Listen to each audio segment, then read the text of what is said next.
Vous avez sous les yeux une nouvelle race de vététistes, le vététiste de jardin, avec ses chaussons de jardin, son pantalon de jardin et ses gants de jardin. Une nouvelle race est née, la théorie de Darwin, l'adaptabilité. Et j'espère que cette nouvelle variété de vététistes va vite disparaître.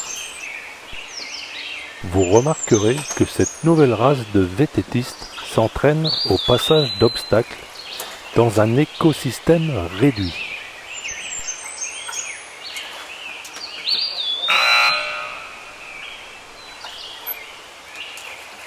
Vous remarquerez aussi qu'il entraîne ses petits.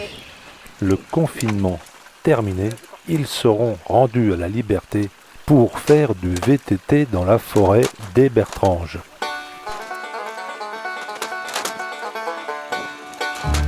Il apprend aussi à ses petits comment éviter les arbres, car dans la forêt des Bertranges, il y en a beaucoup.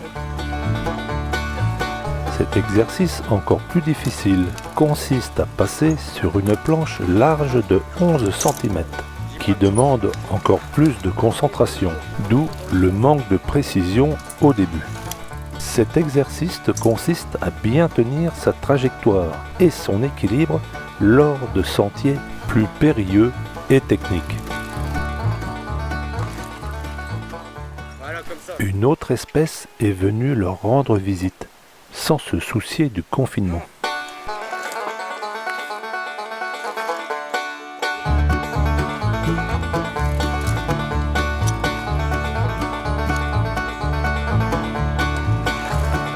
Après multiples passages, il est vrai que ces petits ont beaucoup progressé.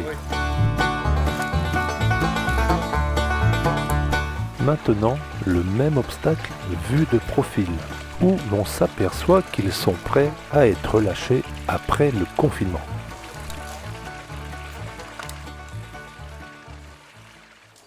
Il faut qu'ils apprennent aussi à décoller, mais surtout à atterrir, ça peut toujours servir.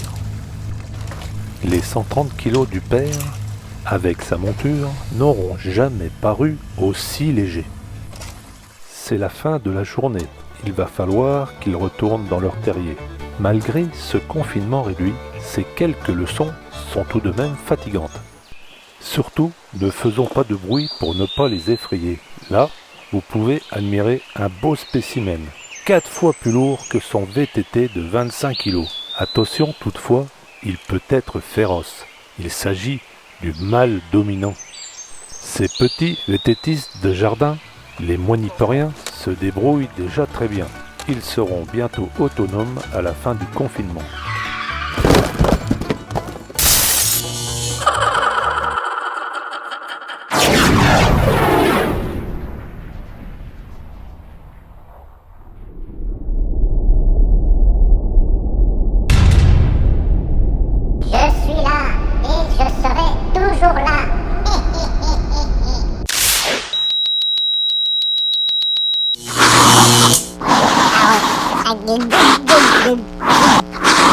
Vélo tout terrain.